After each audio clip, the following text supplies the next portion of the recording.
جی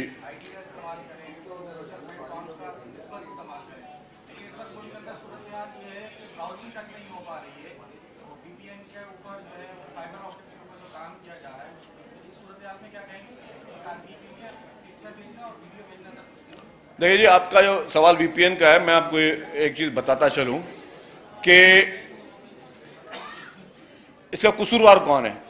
ٹھیک ہے، میں یہ کہتا ہوں کہ یہ نوجوانوں کو ہمیں زیادہ سے زیادہ فیسلٹیز دینی چاہیے. نوجوانوں کے لیے وی پی این، انٹرنیٹ کی سروس، 5G، کل کو اور سے بہتر ٹیکنالوجیز ان کو ملنی چاہیے. لیکن اس کا قصوروار کون ہے؟ ہر چیز کا اچھا استعمال اور برا استعمال جو ہے وہ اس چیز کے تعین کرتا ہے. انفارچونیٹلی ایک شخص جس نے اس نوجوان نسل کو، جس کو ہمیں ٹیکنالوجی دینی چاہیے، جس کو ہمیں تعلیمات دینی چاہیے، جس کو ہمیں اچھی ریسرچ دینی چاہیے، جس کو ہم نے AI دینا چاہیے، ہم نے ان کو وہ دینے کے بجائے ہم نے ان کو بتایا کہ جی سوشل میڈیا پہ ٹرولنگ کس طرح کی جاتی ہے. ہم نے ان کو یہ بتایا کہ گالم گلوچ کس طرح دی جاتی ہے. ہم نے ان کو یہ بولا کہ جی غلط طریقے سے لوگوں کو ملائن کس طرح کیا جاتا ہے. ہم نے ان کو یہ بتایا کہ غلط طریقے سے لوگوں کو غلط کلچر کس طرح مترادف کرایا جاتا ہے. اس سے میں آج بھی کہتا ہوں، ہم لوگ چاہتے ہیں کہ جی وی پی این ملے. پیپلز پارٹی کا بھی سٹانس یہ ہے کہ وی پی این کی سروس بھی ہو، سب چیزیں ہوں، لیکن اس کا جو غلط استعمال جو لوگ کروا رہے ہیں، انفارچونیٹلی وہ نوجوانوں پہ ظلم کر رہے ہیں. اگر میں آج بچے کو قلم کی جگہ پہ کلیشنکوف دوں گا تو میں اس نوجوان کے ساتھ ظلم کر رہا ہوں. تو یہی ہوا ہے کہ انفارچونیٹلی کچھ لوگوں نے، وہ بیمار ذہن لوگوں نے اپنے مفاد کے لیے لوگوں کو وہ غلط چیز ہاتھ میں دے دیے. ہمارے ابھی بھی کوشش یہ ہوگی کہ وہ چیزیں لوگوں کے لیے بحال ہوں، بچوں کے لیے بحال ہوں. اور بچوں سے میری گزارش ہوگی کہ آپ نے فوکس کرنا ہے اپنی پڑھائی میں، اپنی تعلیمات میں، اپنی انٹرٹینمنٹ پہ آپ کریں فوکس.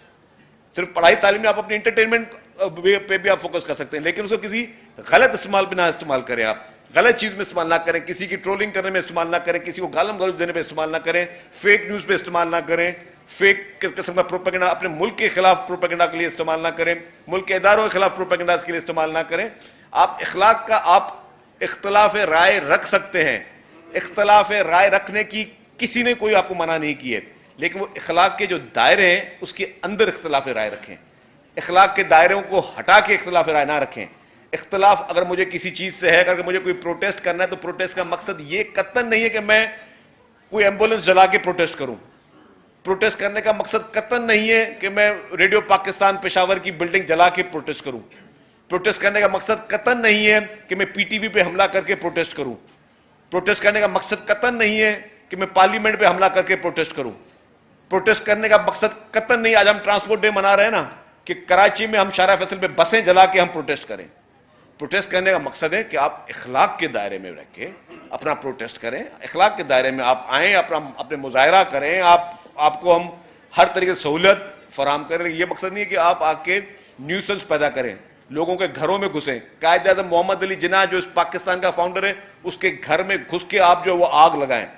یہ پروٹیسٹ کا طریقہ نہیں. تو یہ چیزوں کی کو صحیح سمت میں لے کے جانا وہ لیڈرشپ کا، جو قومی لیڈرز ہیں ان کی ذمہ داری ہے کہ اپنے لوگوں کو آپ کس چیز کے لیے قائل کر رہے ہیں، ان کو کیا سکھا رہے ہیں. کیونکہ میں ایک چیز بتا دوں، آج اگر آپ نے ان کو یہ وائلنس سکھایا، اگر آپ نے آج نوجوان نسل کو وائلنس سکھایا، تو آج آپ شاید خوش فہمی میں ہو کہ چلو یار آج نوجوان نسل آپ کو سپورٹ، نوجوان نسل کا ایک سیکٹر آپ کو سپورٹ کر رہا ہے. کل کو خدا نہ خواستہ اگر وہی نوجوان نسل کا سیکٹر آپ کے خلاف ہوا تو وہ وہی بندوق جو آپ نے ان کے ہاتھ میں دی ہے، وہی بدتمیزی جو آپ نے ان کو سکھائی ہے، کل کو خدا نہ خواستہ وہ آپ کے خلاف بھی استعمال ہو سکتی ہے. تو خدا را آپ ایسی تعلیمات دیں، ایسے سبق دیں، ایسا میسج دیں، ایسی مثالیں قائم کریں کہ ہر چیز ہو اور وہ اخلاق کے اس دائرے کے اندر موجود رہ کے ہو. جی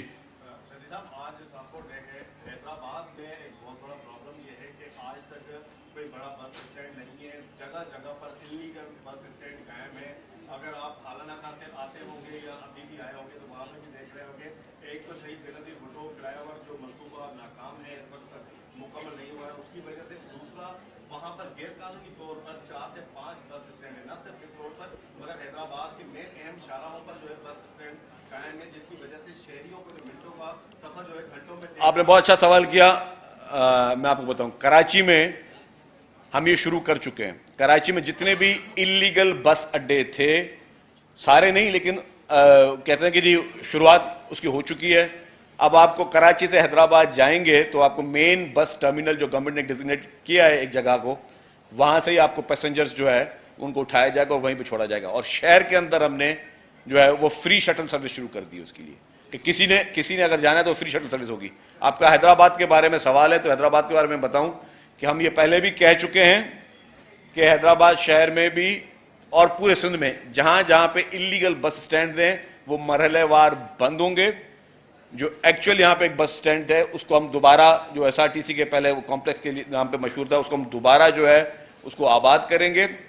سیکنڈلی ٹرانسپورٹ کی زمینوں پر قبضے جو ہیں وہ بھی ہم نے ختم کروانے شروع کر دیے ہیں. آپ کے حیدرآباد میں بھی ٹرانسپورٹ کی زمین کے جو ٹرانسپورٹ کی زمین اس کے اندر انفارچونیٹلی سرکاری ہی کچھ محکمے ہیں جن کے قبضے ہیں, وہ ان کو بھی ہم نوٹس بھیج چکے ہیں کہ ان سے بھی ہم خالی کروائیں گے. کے اندر جو ٹرانسپورٹ کا ایشو ہے وہاں کے لوگوں کا کہنا ہے کہ ہمیں بھی اس طرح کی گاڑیاں دی جائے, تو وہ اس کے علاوہ سندھ کے کس علاقے میں آپ جو ہے نا یہ جدید بھائی میرے حیدرآباد میں ابھی ہم نے لمیٹڈ بسز چلائی ہیں. یہ میرا انشاءاللہ تعالی وعدہ ہے کہ حیدرآباد میں لطیف آباد میں بھی چلے گی. میری خواہش جو ہے اور جو ہمارا پلان ہے ٹرانسپورٹ ڈپارٹمنٹ کا کہ ہر مین آرٹری کے سامنے سے بس گزرتی ہو, نہ صرف حیدرآباد میں, حیدرآباد کراچی پورے سندھ میں مین آرٹری کے اوپر سے سامنے سے بس گزرتی ہو تاکہ آپ کے ٹریفک کا پریشر کم ہو. اگر کراچی میں ہم نے جو بس اڈے باہر کیے ہیں اس میں جاتا ہے کہ کراچی کے اندر جو ہے بڑی بس آتی تھی پورے آپ کی جو اپ کنٹری سائڈ والی, اس سے جو ہے اس کا ٹریفک کا پریشر بنتا تھا. یہاں پہ بھی آپ کے پاس جس طریقے سے جو بسیں جو بھی چل رہی